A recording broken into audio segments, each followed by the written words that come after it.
होतं आणि त्या खणीत कणी एक बाई आणि माझे कुटुंबच राहायला होतं. म्हणजे मला कळते असं मला सांगतो. आणि तिला काय डिलिव्हरी झाली मग बाळमामा तिथं बसत नाही असं घोंगडं टाकून इकडं फुडा करून कट्टी होती की मामा कट्टी होती डापल्याच्या शिवरामडा यायचाच नाही हो नाही यायचा नाही. तुम्ही भांडायचा लईच मग मी म्हणायची दादा गेलास की तिकडेच आई म्हणायची गेला की दादा तिकडेच. म्हणजे घराला आमच्या जप्ती आली तुम्हाला सांगायची मस्त. एक पितळाची परात होती आणि एक खांडा होता सगळ्या गावाला माहिती आहे सुरुपिलीला ती बी न्याय आलीत. ती सारखी भांडायची दादाला गेलास दादा की तिकडेच आम्ही काय खायचं आमचं सुरुपलीत दूध कुणी घेतलं नाही गाईचं. ते म्हणायचं रांडाच्या पोरी द्याय आल्या आता हे करायला आता घर पडले जायचं. भिकू कोंडे पाटील यांचे चिरंजीव आपल्यावर आहेत नाव सांगा. लक्ष्मण भिकू पाटील. त्यांच्या कन्या आपल्यावर आहेत नाव सांगा. शांताबाई भिकू पाटील साजूबाई भिकू पाटील आणि त्याबरोबर धुंडापम्मा सुद्धा आहेत त्यांना सुद्धा माहिती आहे इथला आणि हे सगळा परिवार आपल्यावर आहे. तर मित्रांनो आपण विचारूया भिकू कोंडे पाटील यांच्या घरची माहिती आणि त्यांना त्यांच्या घराण्याला मामांचे अनुभव कसे आले ते. बोला बोला बाळमामांच्या नावानं चांग भलं. तुम्हाला काय अनुभव बोला. आमचा भाऊ तेव्हा 9वीला होता त्याचं रक्त हेच काळ पडलं पुरा मिरजेला नेला. मिरजेला नेल्यावर डॉक्टरने सांगितलं काय हात कलंच्या लावण्यात नेल्यावर त्याचा जीव गेला.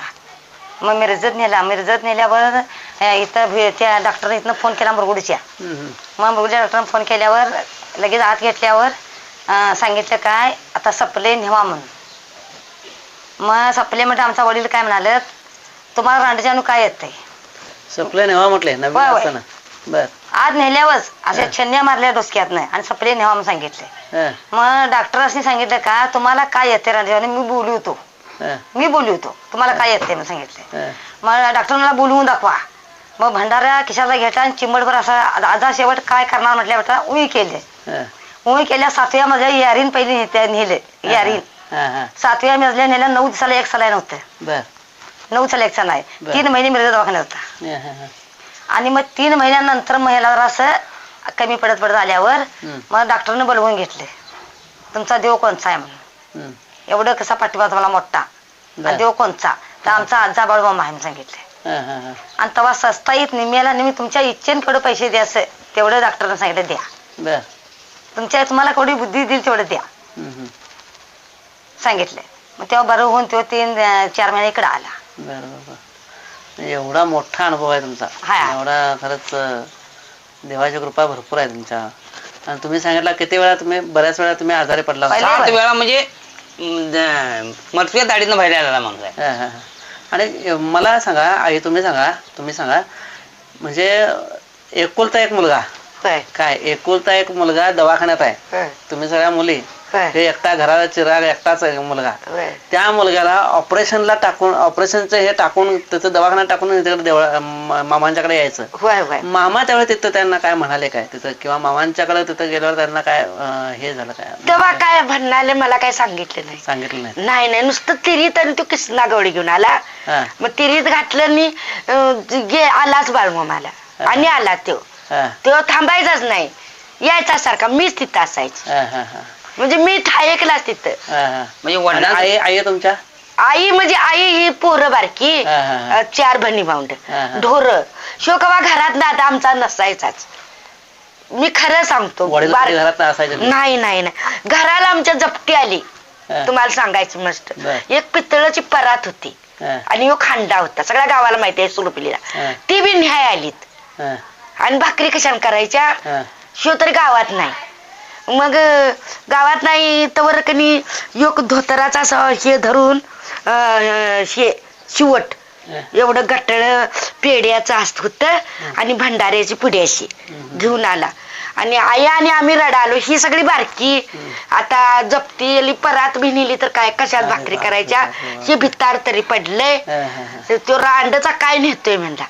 आली दारात माणसं मागे गेली. मामा म्हणाले दादा आमचा दादा वडील म्हणाले ही रांडच येऊन द्या तिकडे काय नेत्या ती म्हणाल ती माग गेली. देवावर प्रचंड विश्वास. मग ती मागच गेलीत की खरं ते नंतर पैसे 60 रुपये होते तेव्हा ही लय बारकी होती सगळ्यात थोरली मी. आणि मी सारखी भांडायची दादाला गेलास दादा की तिकडेच आम्ही काय खायचं. आमचं स्वरूपलीत दूध कुणी घेतलं नाही गाईचं. या गाववाल्यानी सरपंचानी, खरं सांगतो मी तुम्हाला. घेतलं नाही? हा, नाही घेतलं. मग ती मेलेली भन आणि मी पोत टिक्क घ्यायचं आणि दत्ताळी बांधायची आई आमची डिचकीला आणि सोनग्याला आम्ही दूध घालून घ्यायचं आणि त्याचा बाजार करून आम्ही गुळ तेन घेऊन येऊन चहा तेन पिरवीचा पाला टाकून प्यायचं. अरे बापरे. तेव्हा रानमाळ बी कोण करायचं. शिव सारखा तिकडच शिव खात कलंगडे खडक लाट हे सगळं ते सारखं ठिकाणी यायचाच नाही ह्यो. नाही यायचा नाही. तुम्ही भांडायचा लईच मग. मम्मी म्हणायची दादा गेलास की तिकडेच. आई म्हणायची गेला की दादा तिकडेच. म्हणजे कृष्णाजा म्हणून आमचा होता विष्णू पाटील. तो म्हणायचा रांडाच्या पोरी द्याय आल्या आता हे करायला आता घर पडले जायचं ठरवलं. खरं कवा उलट बोलला नाही खरं विष्णूजाला. ग बसता त्या म्हणायचा जात्याता त्या का राहत्याता म्हणायचं. मग आम्ही जायचं टक्कू बिक्कूच घालून भांगलायला. ढोर गाईच नुसत्या म्हशी काय नाही. घर चाललं कशावर? मग ते हेच की दूध घालायचं कुठेतरी गाय होती आम्ही भात करायचं कुठं काय करायचं. इंजान होत आमच्या आईने इंजानच पट्टा घालून इंजान चालवलं. आऊत मारलं माझ्या आईने. होय होय आमच्या आईने आऊत मारलं. आमचं मामा चांगलं होतं. मामा आमचं कधी आईला साथ देत गटळी गटळी घेऊन यायचं. काय त्याच्या कणी हे नव्हतं. आणि बाळूमामा बीची बी साथ. त्याच्यावर आता एवढं घर सोडून तिथपर्यंत जायचं कुणाच्या भरोशावर? कुणाच्या भरोशावर? खरं आम्ही आणि कुणाच आमच्यात भणीभावंडाचं वाईट झालं नाही. 4-5 जण भणीभावंडाचं. आम्ही काय देवाला खरोखर म्हणतो की ज्याचा त्याचा पानमाळा पिकलाय भाजी भाकरी खाऊन सुखी आहे. सुखी आहे तेच पाहिजे. काय आम्ही दुसरं काय देवा आता तर मी देवाकडे काहीच मागत नाही. येतोय पाया पडतोय प्रत्येक रविवारी असते ना? प्रत्येक रविवारी. आता जर आई मेल्यापासून तुम्हाला दिलं कुठल्या गावात आई? कळंब्यात.